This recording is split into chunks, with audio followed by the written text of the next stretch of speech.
Caitlin Clark named WNBA Player of the Week. And you know people ain't happy about that.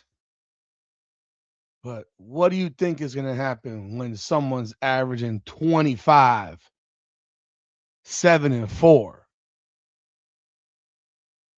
Player of the Week? That's what you're going to get.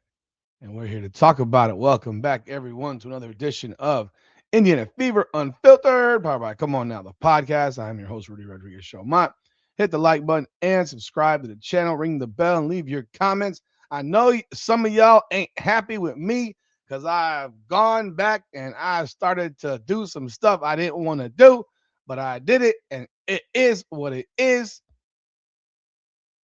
But if you keep calling for it, I'm going to give you some more. And you know what I'm talking about when I called out the Greaser Nation, who must be so very upset right now because Caitlin Clark has been named Player of the Week following a fantastic week of basketball. 25.3 points per game, 4.3 rebounds, 6.7 assists. Player of the Week, Eastern Conference, the one, the only Caitlin Clark.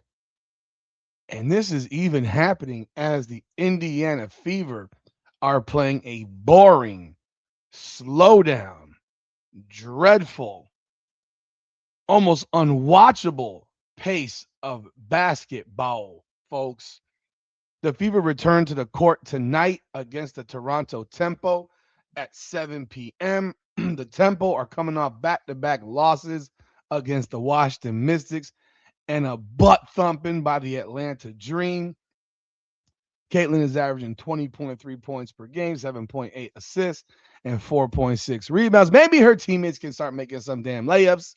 That would be very beneficial for her assist totals, as she has given them layup opportunity after layup opportunity throughout this season in these last few games. I mean, it's been, geez Louise, folks, can you make a damn layup? But there's Caitlin Clark, Eastern Conference Player of the Week. On the other side, it was Asia Wilson being named Player. Oh, there's some highlights from Caitlin Clark's week. Lock and load, boom, three in your mouth, steal. Oh, look at that pass. Just she gets you open. She passes you open. Look at passing you open again. It's like she just passes people open. And this is courtesy of the WNBA website. You're just cooking, folks, cooking. And on the other side, you've got Asia Wilson, had a monster week herself, averaging 39 and 2.7 blocks. So monster week from Asia Wilson. Can't take that away from her, no way, no how. But we're not here to talk about Asia Wilson. We are here to talk about the one and only Caitlin Clark. And this was from her today. I guess this was today in practice. Oh my God, Stephanie White has got to praise Caitlin Clark. She must be feeling sick to her stomach right here. I mean, she must be feeling sick. Look at this. Actually, let's make this bigger. She must not like this very special announcement. See, Eastern Conference Player.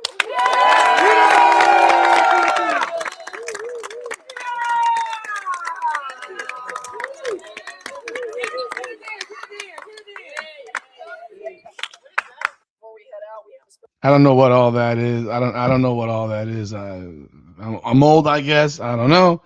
But yeah, Caitlin Clark, Player of the Week for the Eastern Conference. Now looking at tonight's game against the Toronto Tempo. The Tempo, you gotta know, you gotta know that there's gonna be some blood tonight, bro. Marina Mabrey's in the building. This is a home game for the Fever, 8-5 on the season. Marina Mabrey has never been one that is friendly with Caitlin Clark. Marina Mabrey always brings her A game to the battlefield against Caitlin Clark. The Temple are without Nyara Sabali and Kiki Rice. both out. It now says that and Raven Johnson is a game time decision, as is Caitlin Clark, because she will be on the injured list literally for the duration of the season. Um, what does DD mean? I thought it was day. Oh, it's day to day. Okay. So Caitlin again is averaging 20.3 points, 7.8 assists. She's shooting 41%, 34% from three.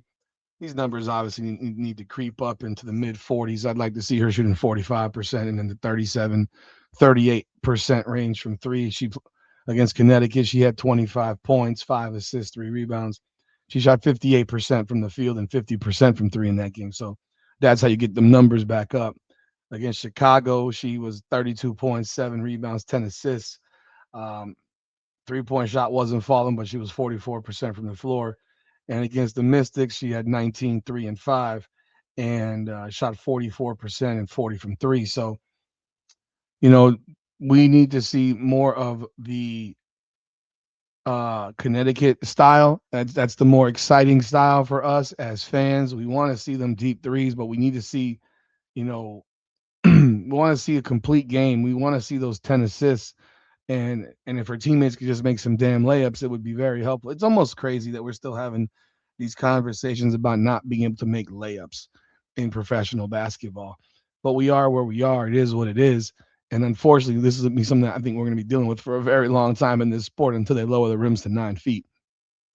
That said, again, Marina Mabrey is in town to face the Indiana Fever. She is always a headache when it comes to Caitlin Clark. She always brings a physical approach to a Caitlin Clark basketball game, tries to take Caitlin Clark out at all times. But she is also a gunner, a player that you cannot allow to go off because once she catches a heater, you can have big problems. She catches heaters real fast. It just takes one. She hits one 25-footer and then another and then another and then another. Next thing you know, she's at 12 points in about 4 minutes and it's like, oh shit, she's going off. And she has that ability to catch those heaters. Now, she also has the ability to be terrible. And against in her last game against the Dream, she was terrible. She had 9 points. She shot 18%, 29% from three. The game before against the Mystics, she had 27, 18 in the fourth quarter, 60% from the field, 50% from three. Absolutely cooking. So there's those days where she goes off, those days where she doesn't. The Indiana Fever have to make sure this is not one of those days where she goes off because it can be ugly real fast. Now, Brittany Sykes is their leading scorer at 20.7 points per game, 4 rebounds, 3.5 assists. The one area of this team that there's some issues with right now specifically is that they don't seem to have a real point guard. I mean, Julie Alamans, I think, is really their point guard, but not really. They don't have a legit point guard, so they're almost playing point guard by committee. Um, Isabel Harrison came back to the lineup, had her little tiff with Angel Reese the other day. Uh, she's a starter for this team now, so could she be better than in her past seasons? I mean, she had her best game of her pretty much her season and hell, maybe her life in the WNBA on a Sunday against Angel Reese. Um, how do the Fever defend the Toronto Tempo? I will see. I mean, this is a team that scores 89 points per game and shoots 33% from three and 43% from the floor. It's going to be a tough game. Toronto's is a solid a solid expansion team. They have talented players, but as usual, it all comes down to how the Indiana Fever decide they want to play this game. Will Caitlin Clark get to push tempo and run the ball up and down the floor, or are we going to get to watch another 80 to 85 point performance from this team as they have scored 85 or less in 5 of their last 6 games? So we'll see what happens tonight. I never have any at this point. I don't have faith in the Fever winning games.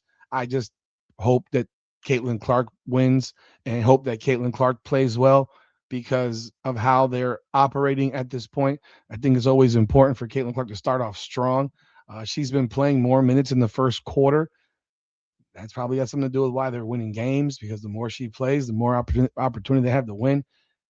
Still off the ball a little bit too much for my blood. I don't like it, but it is what it is. I'd love to see more pick and roll. Aaliyah Boston can even finish a damn layup. Just finish a layup. You could do so well if you just finish a layup. But hey, Y'all let me know y'all thoughts in the comments. I'm gonna give y'all a number. Let's say here, Indiana 86, Toronto 81. So that's my thought for tonight.